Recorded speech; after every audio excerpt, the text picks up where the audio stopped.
Manchester United 3, Aston Villa 1. It's an amazing day to be a Manchester United fan. I mean, listen, earlier today I made a scoreline prediction of this game and I said that the game was going to end 3-2 to Manchester United, and I did said, of course, a couple of things as well, that the game is going to be a high intensity game. It's going to be a game that will put you on the edge of your seat, and it's going to be a game with a lot of passion, a lot of emotions, and a lot of desire. And lo and behold, this game delivered exactly just that. Last thing I also made was that Šeško was going to score the winning goal for Manchester United, and that actually happened today, which made me so proud of myself, because it means that I'm beginning to understand Manchester United just a tad bit more. I'm so glad that we got the win against Aston Villa, and now we can sit pretty in that third place with 3 points clear of Aston Villa as well at this moment. I mean, it wasn't the best of the best performance from Manchester United. And I also think maybe Bruno Fernandes was just not on his 100% game today, on his A game today. However, as he is a magnificent player, he managed to, come up with 2 assists, I believe, in this game, bringing his tally up to 16 overall in one season, leveling with the club's legend Eric Cantona in the process. I mean, what can you say? The guy is just a legend in his own right at this moment. He's in his own league, basically. Bruno Fernandes, come on, what else can you say? What else can you say? He is a legend. He is a legend, and he's a living legend because he's currently still playing in this sport at this moment. Wow, amazing victory for Manchester United. I must say though, my prediction, of course, for the starting 11 was just a tad bit off. I mean, Dalot started today, and Cunha also started today, and I thought perhaps Michael Carrick was going to bring in both of these players in the second half in order to, increase the energy level in the team. And I've also preferred if Xerxes played, because I knew Aston Villa was going to play high line defending. And Xerxes is the kind of guy who likes to get the ball back to goal and, just give it 1-2 touches. And that would have probably worked for the runners, to get into a nice position for the through ball or something like that. However, Carrick wasn't thinking along that direction.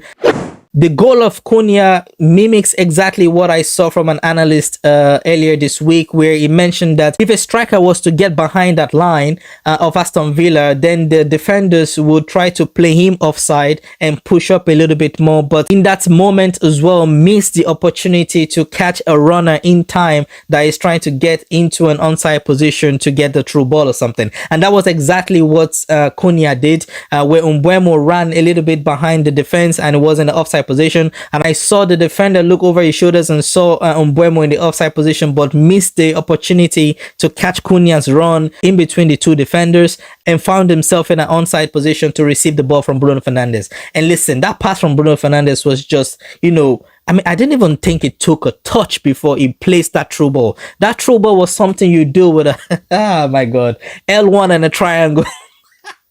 Listen, L1 and a triangle.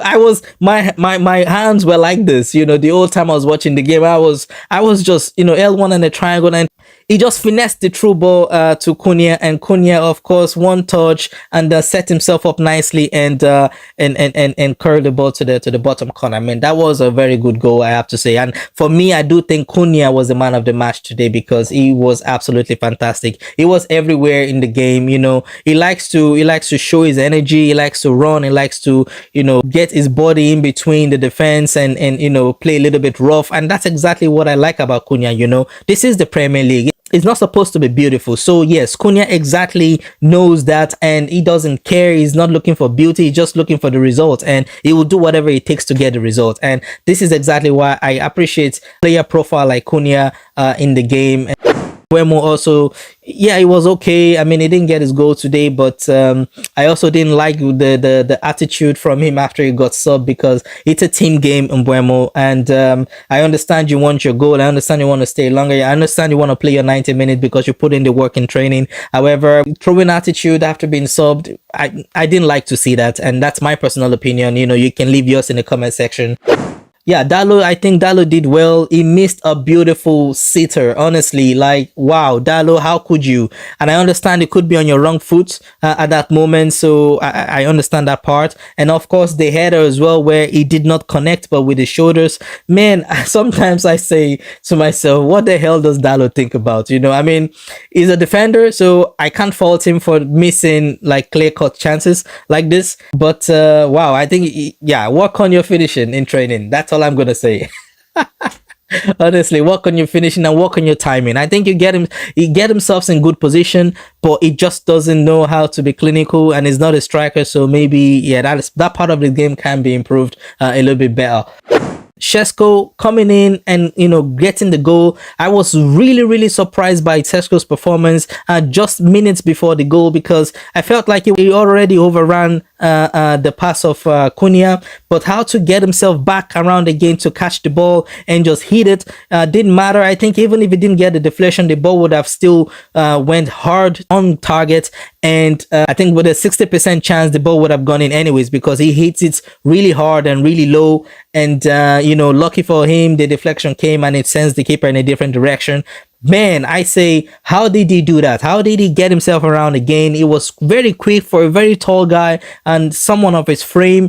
He's very nimble on his feet, and man, that jump, of course, when he scores, that's exactly what the whole fans wanted to see. I wanted to see it. And Cunha, what the hell were you doing, jumping behind him like a starfish, Cunha? What were you doing? You ruined the perfect picture, because I think most people were looking to capture that picture that you could put on your frame behind me here somewhere, you know. But Cunha, I mean, I like the celebration so much that I think I might just frame that one instead. Oh man, listen, amazing performance from Manchester United all around. So thank you guys for putting in the work today. Man, you've just made our weekend an amazing weekend, and of course giving us more bragging rights on social media platforms once again. So thank you for that.